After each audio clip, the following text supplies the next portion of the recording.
Welcome to the Content Magazine podcast. I'm today's host, David Valdespino, the developer over at Content. And today we are at Minnow Arts Gallery in Santa Cruz, and we are talking to Trevor Jones, the owner, curator, also a designer, a father, a surfer, all of the above. All that stuff. Co-owner. Co-owner. Along with Christie Jarvis. Yes, and Yeah. Christie couldn't be here today. She's feeling a little bit ill, so hope Christie's feeling better soon. Yeah, So. me But too. how you doing, Trevor? I'm well, thank you.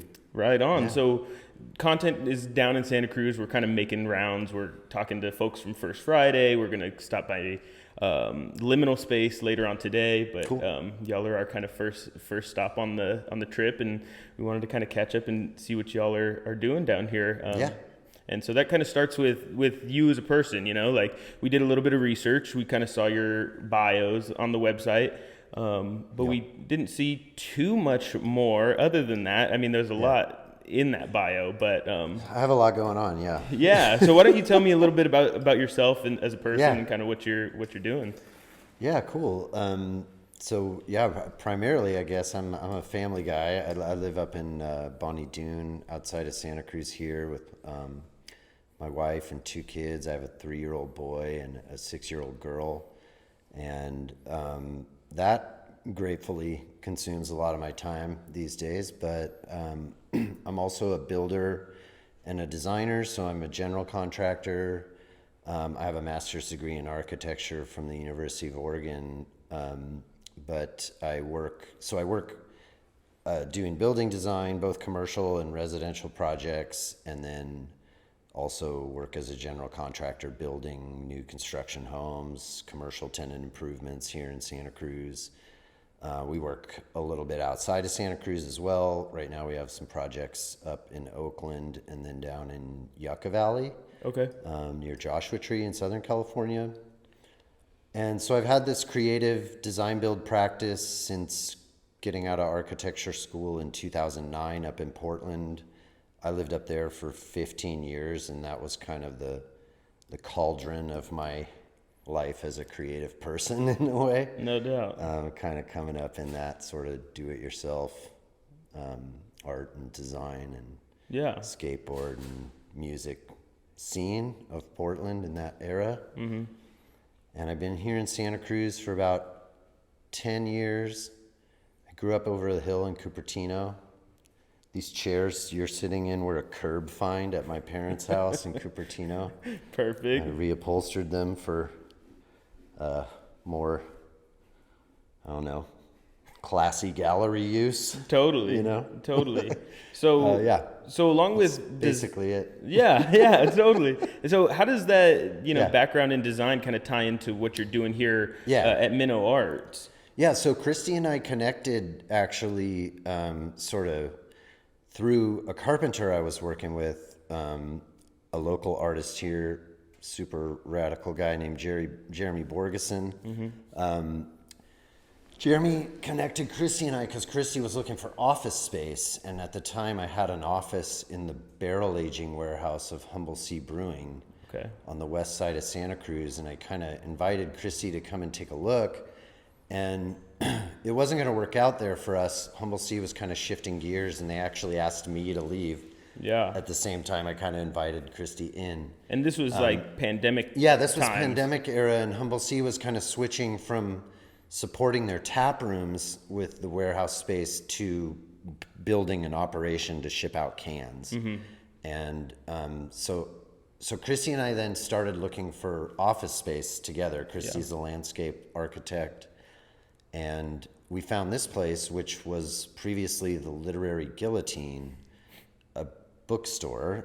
And in order for us to have our offices in here, we needed another retail use, in order to not change the use of the space with the city of Santa Cruz. So we opened the gallery at that time. We got the lease, opened our offices sort of next door in the adjoining space, and we decided, we have this connection to the creative community in Santa Cruz, and we'd like to help build that community and become a deeper part of it. And so that was kind of the mission for Christie and I, was to start this gallery in order to do that, in order to support local artists in Santa Cruz, but also bring art from other places into Santa Cruz, which we've done.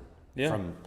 From San Jose, in the sort of nearest proximity, all the way, to expanding throughout more of the Bay and California, and then internationally too. We have a show coming up in January, which is for Humble Sea Brewing, actually, again. Mm-hmm. And so the artist who does all the illustration for their art on their cans and bottles and stuff is from Buenos Aires, and he's coming up, and we're going to do kind of like a retrospective show of all their can art. Very cool. Some original paintings by Juan, and then prints. Yeah. Screen prints and stuff of a bunch of the cans, and digital prints too. Very cool. Yeah. So, the vibe in Santa Cruz is definitely very community oriented, right? Like Humble Sea's come up a few times. I'm sure if we kept talking, certain names would kind of come up. Yeah. On repeat, right? So what did that look like? I mean, for lack of a better term, you kind of stumbled into running a gallery, but were you familiar with some of the other galleries in town here, or? I mean, but maybe Christie was more familiar with some of the other art galleries. I was not, and we did kind of, like I said before, my creative roots, or my roots as a creative person, feel very tied to sort of like punk rock and surf and skate culture and music that is do-it-yourself oriented, so I don't feel I don't feel obliged to like have a background in art to start an art gallery, because that's sort of the spirit of where I come from creatively. But that's not by any means to like discount what anyone else is doing. I'm super excited to have learned a lot more about what's going on in the arts in Santa Cruz because of engaging in the way that I have. Christie may have known more, and I think Christie was better connected to the arts community here than I was before we started this. Yeah, and a little background on Christie. I mean, since she can't be here today, right? Sure. So she's a landscape architect. Yeah. But she's also a ceramicist. She also does videography and filmmaking. Totally.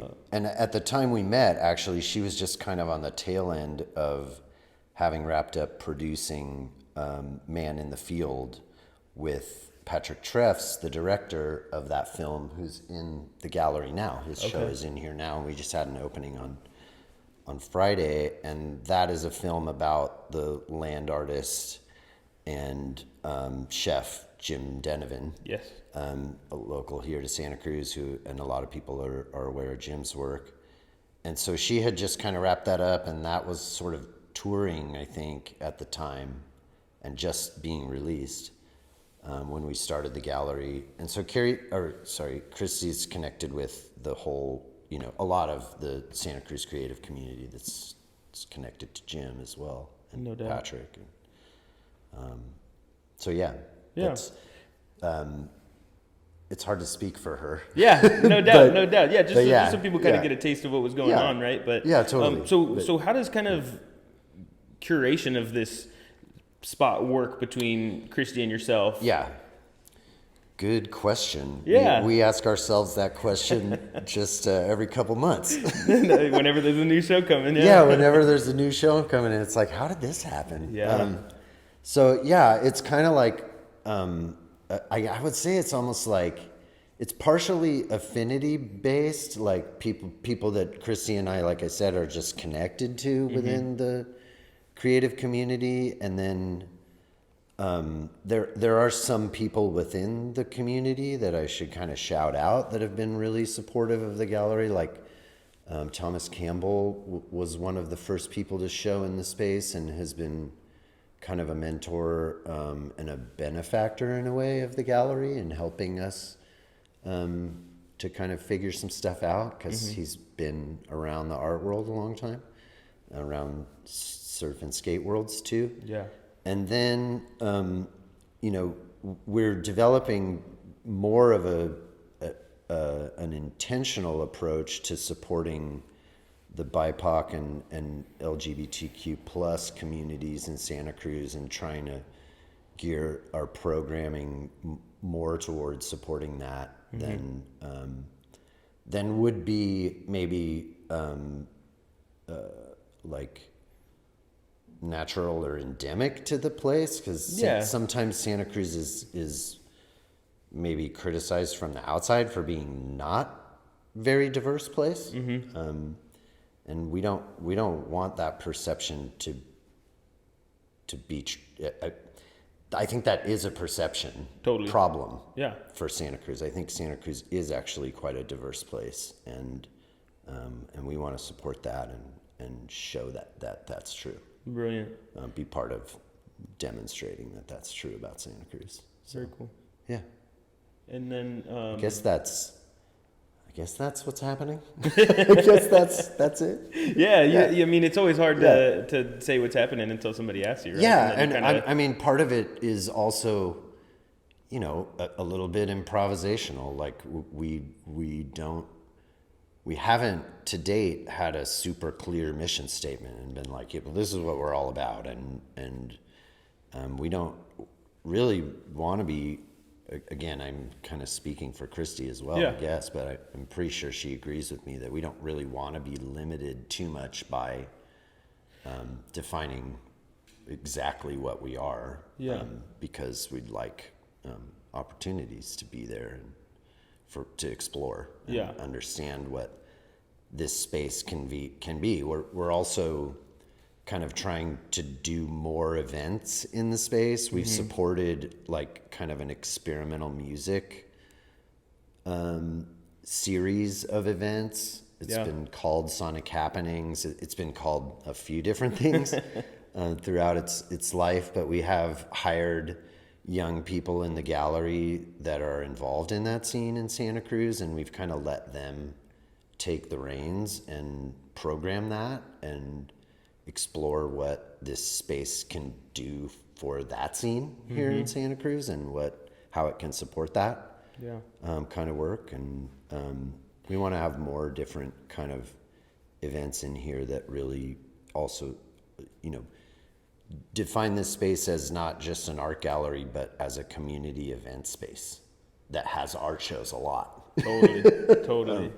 And music too. That and seems design. Kind of like a good segue, like a time machine segue, kind of back into your development.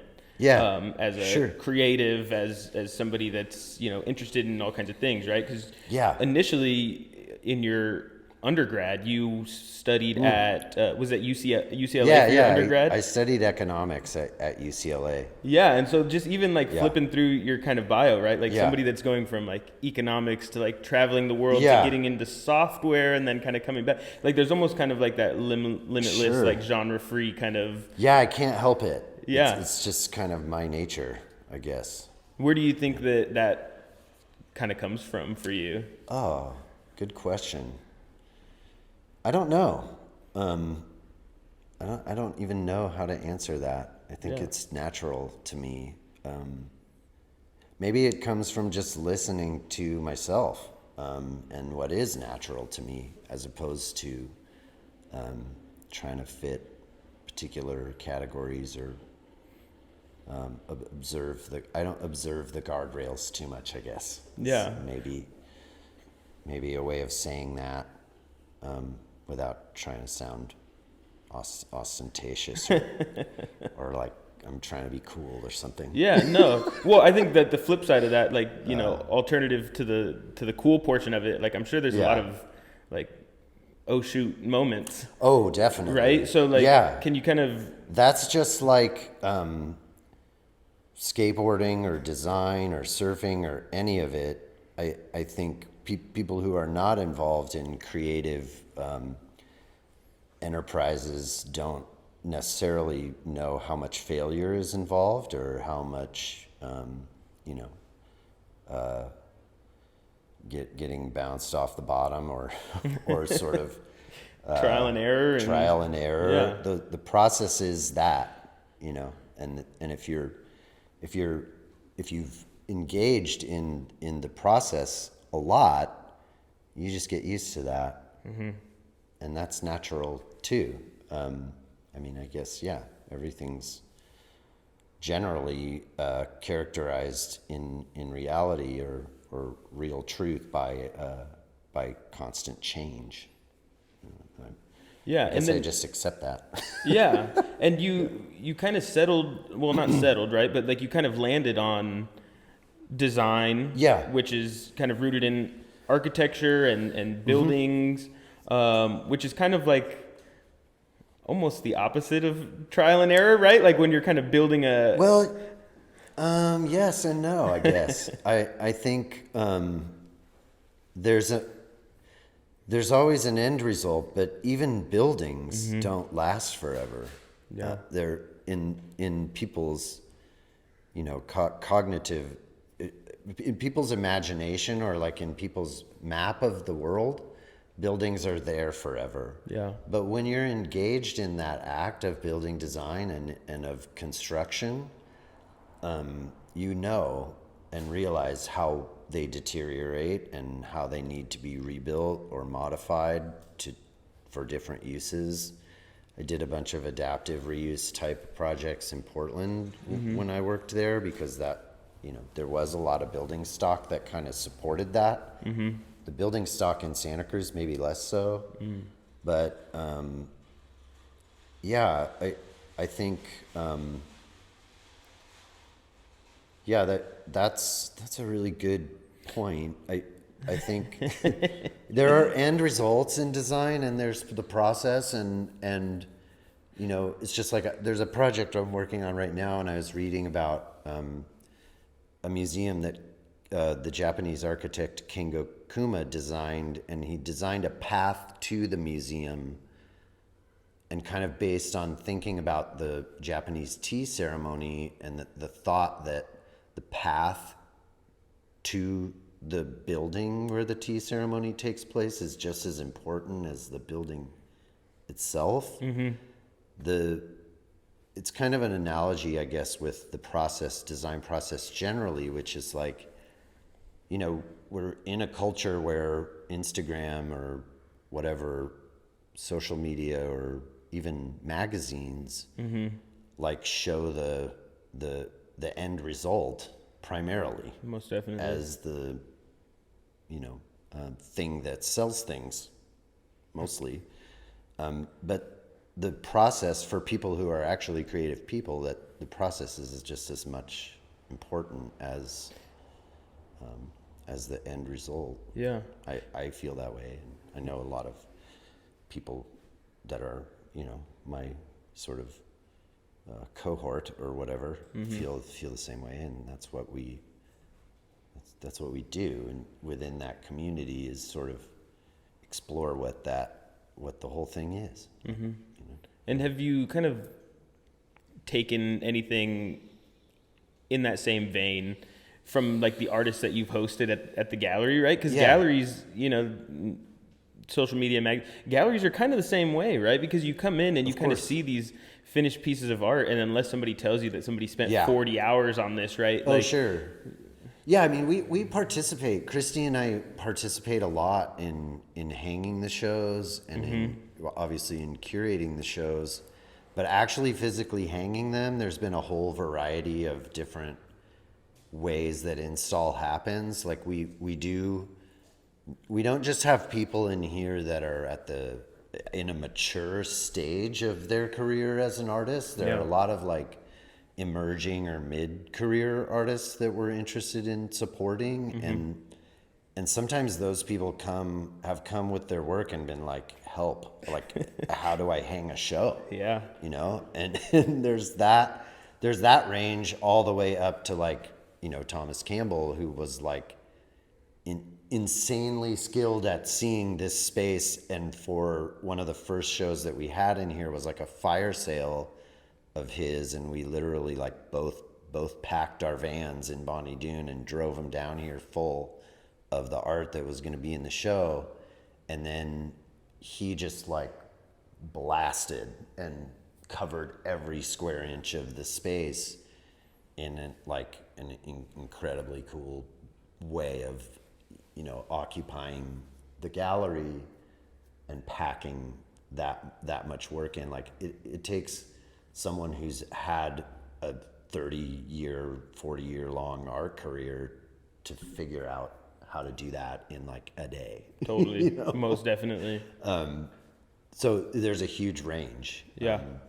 In in sort of this span of artists at different levels of their career that we want to support through the space too. Mm-hmm.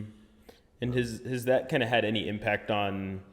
It seems like I totally just didn't answer your question. No. Or you were asking, what were you asking? Yeah, just like the process and like getting, I guess your kind of newfound familiarity with the gallery space. Yeah. And like how that has kind of resonated with you. Yeah. And like if that's kind of like impacted your own work, but also like your interpretation of artists, right? So for sure, all those things are true. That's a really good way of asking a question and also telling me what is happening.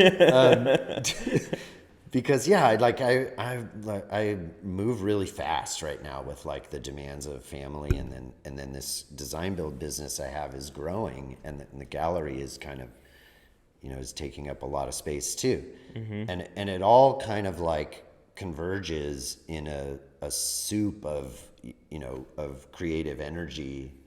And I take energy from all of it and try and give as much as I can to all of it. But I think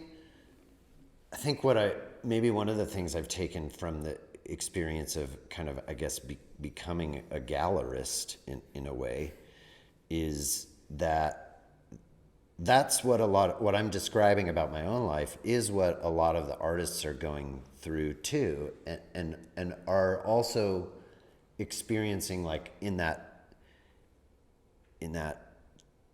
time, from the time Christie and I start talking to them about their show and then their actual show, there's this arc, and the pressure kind of builds up toward hanging the show and stuff, and that mirrors a little bit the process that I experienced doing design and construction work, both the design process and the process of making spaces and buildings. Mm-hmm. So I noticed the affinity with artists from my own experience as a designer and a builder, mm-hmm. of what the arc of that process is like. And I do sort of feel like as a gallerist, I can be like almost like a companion to the artist in that process, a good companion, mm-hmm. as opposed to someone who's maybe running a gallery to just like try and sell art that's expensive. Totally. So in a way, I guess that's also sort of maybe consistent with my roots or my own sort of creative identity, is like I want to support people doing creative work, and I want to be part of, I like being part of their process too, of executing and realizing the vision of hanging their show and showing their work. And I'm very also kind of like out in public in a way as a designer and a builder, because mm-hmm. I do some projects that are sort of, I've built some things that are sort of in the world here in Santa Cruz, like cafes, and I'm finishing a little wine room on the west side of Santa Cruz for a winery, and so I'm sort of feel like, I don't know, in the flow of things and in the mix with other people trying to realize their dreams as like business owners or homeowners or artists. Most definitely. Feel a little bit like that. Like I'm sort of along for the ride with people who just need help accomplishing things from other creative people that can support them. Totally. Yeah. So, the common question that we give to gallerists through, their visits to studios and visiting with artists, or like even critiques or like whatever, is like, what advice would you give to artists that want to be in a gallery? Obviously, your gallery is a little bit different than others out there, but I think that your opinion is just as important, right? Thanks. Yeah. Yeah, I mean, I guess my advice mainly, however qualified I am to give it, is to not be intimidated by galleries. Maybe a lot of artists are. Maybe they're not. I don't know. Yeah. Because I haven't ever shown my creative work in an art gallery, and so I don't know what that is like to actually be on that side. Mm-hmm. But we try to create a super, inclusive and supportive environment and try to play a role that's, alongside an artist as opposed to, in a way, like what I've been describing about my own creative life is that,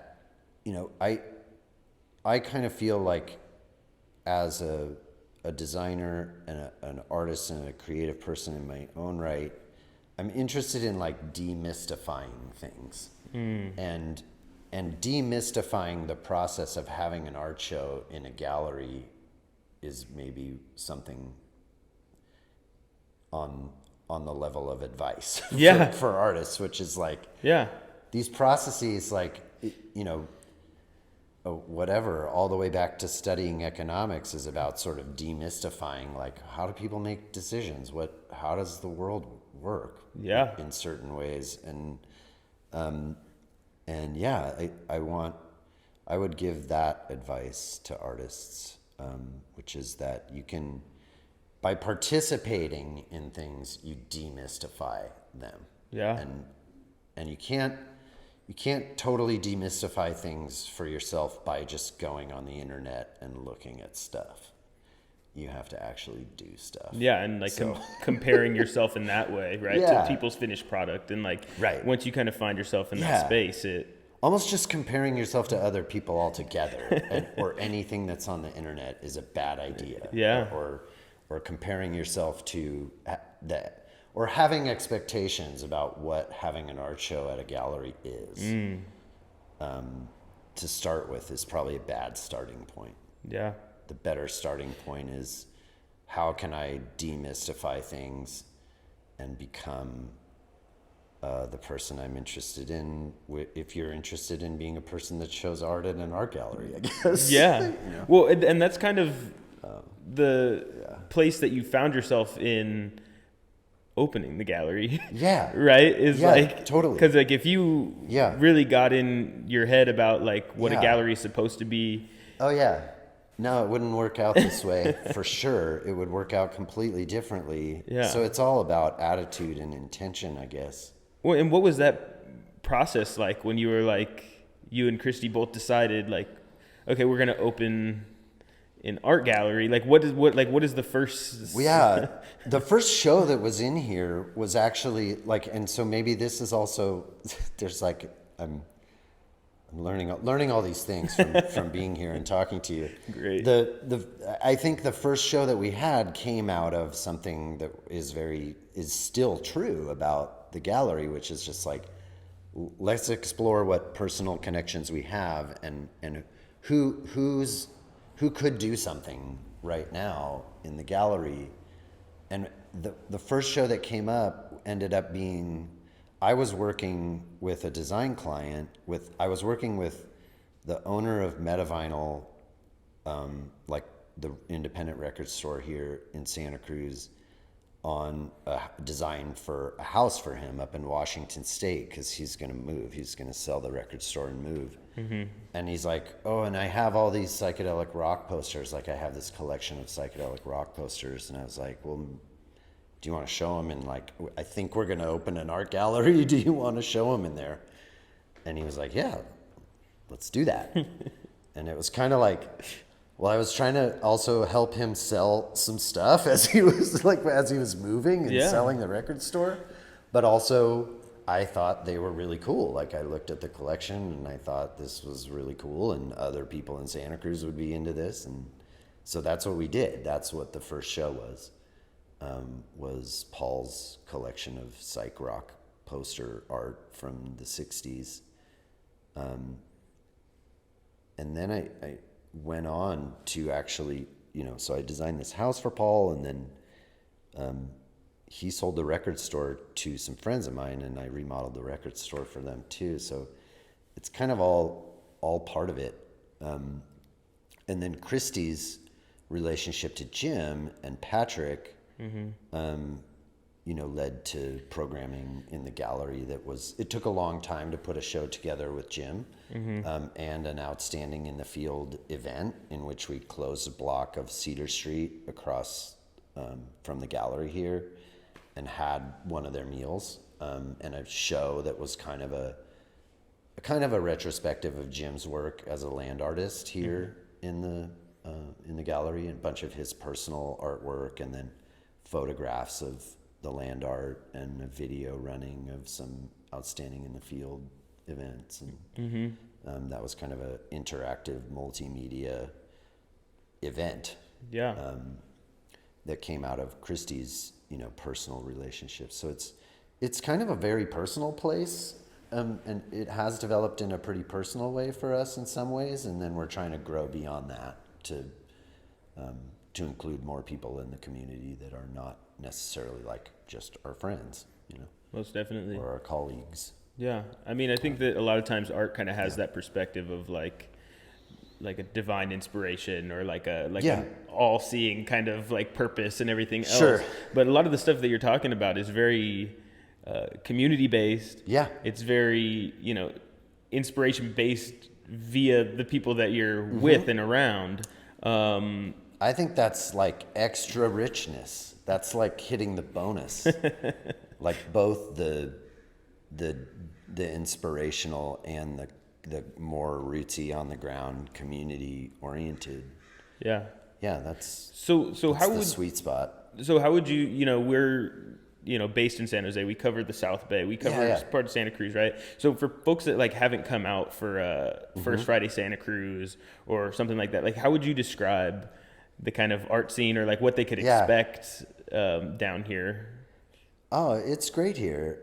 There's a lot of activity. There's a lot of development happening in downtown Santa Cruz right now. And it's a super exciting scene, I think, on the First Fridays especially. But yeah, we definitely have like a kind of core following or group of people that I recognize that are here a lot on the First Fridays. And that ranges from people who are like pretty connected with the surf and skate world and kind of know that we're doing stuff that's related to that a lot, but also people who are just kind of regulars on the art scene as artists that hit a lot of the galleries to just explore what what their peers are doing in Santa Cruz. And then there are also people who are sort of dedicated First Friday, just patrons almost, who are coming around. Going down the map, yeah. And then there's people just kind of partying. Yeah. Also, that's happening. I mean, it's this university town, and it's Friday night. And that's very true. So there's that population that's out on a Friday night too. And we're right next to the Red Room, which is kind of a Santa Cruz institution as a bar. And so there's some overflow from that, I think, that happens. I think there's overflow from that happens in front of our gallery after 2 a.m. a lot also. Yes. But I'm not here for that because I have a family now. Yeah. But yeah, that's, there's a whole wide spectrum on the First Fridays that everybody from San Jose should come and check out. Yeah. So you have a show in here currently. You guys are going to turn over the gallery soon, right? Yeah. Yep. So what do you have coming up? Do you have like the next show? Do you have, how far out are you planned? We're planned for all of 2024. Okay. All of 24 is programmed. And the first show, so we have this show from Patrick Treff's until the holidays, basically. And then the first show in 24 is is kind of I'm not sure how to pronounce Juan's name. Juan Lawrence, I think. He's from Buenos Aires. He works with Frank Scott Kruger, who's one of the founders of Humble Sea Brewing, and they create the can art and the bottles are for Humble Sea's, pretty much all of their marketing materials and stuff like that. And the two of them are curating a show together of Juan's art for Humble Sea. It's going to be original paintings and then prints, like I said before, and that's going to be super cool. And that'll open on the first Friday in January. Okay. And they'll be selling a bunch of prints, like silk screens and digital prints of the artwork, and then there's original paintings, like I said, that are hanging on the wall. We used a printer in Alameda called Moniker, that's coincidentally right around the corner from Humble Sea's tap room up there. Okay. But I connected with them through Killer Acid, who's an artist, Rob Cordetti here in Santa Cruz, and he does all his printing there, and he recommended that press to us. So that was cool. That was like another little, there's all sorts of those, connections within the community where artists, I think, are helping other artists. Definitely. Yeah. Awesome. Yeah, that's the plan. Oh, okay. I was like, what are we? I started to reflect on your face, so I'm just trying to sorry. Awesome. Cool. Yeah. Cool. No, So, I'm a big Nardwuar fan. I know you're a music fan. So he kind of always asks at the end, like, why should folks care about you, right? But why should folks care about Minnow Arts? Well, I've first off, thank you. Like, I am really grateful that you guys do care, that you guys care, at least. That's super humbling and generous of you guys, and I'm really, really, I'm happy that you guys are interested in us. Folks should care because of the, because of the attitude that we're bringing to this of inclusiveness and support for our local art scene in Santa Cruz, and for artists who want to have an opportunity to show in this like kind of amazing space here in Santa Cruz that is just such a rich place culturally, and has its own kind of special place in California, I guess, in general, and within the Bay Area and the Central Coast. I'm just, I don't know. You should care. You should care about Minnow Arts because we're doing stuff to support creative people here in Santa Cruz. Awesome. Yes. So the name Minnow Arts. Yes. Can you tell me a little bit about the background and the history and how that came to be? Yeah, like a lot of the other answers, it's kind of like, well, I'm not even sure. But it was among a list of like, I don't know, a dozen names or something. And Christie and I just like went through a process of like, okay, come up with some names, and we need to name this thing. And I don't know, Minnow is a fish that swims in schools, and just the behavior, like the physical behavior of the schools of fish, and the way that they travel, and the way that they are almost like stronger as a group or as a unit, and that they're not their thinking, but their instinct is to like stick together and travel together, and kind of they all sort of rely on each other in a way. I mean, maybe this is biologically not true, what I'm saying, but it's what it looks like. Yeah. I don't know exactly how it's happening or why, and that's kind of cool too. Like, how do they do that? Like the way birds sort of, the way they fly together in a flock and have this kind of rhythm and this relationship to each other that's instinctual. That's kind of what creative people do, to help support each other and to sort of travel on similar paths together. And that's kind of where it comes from, I guess. Awesome. Yeah. That's great. Cool. Awesome. Thank you for listening to the Content Magazine podcast. Follow us on social media at Content Mag. Become a member and help us to continue to tell the stories of the South Bay creatives. This episode's music is 408 by Jack Pavlina. Follow him on Spotify and also on his Instagram at Jack Pavlina Music.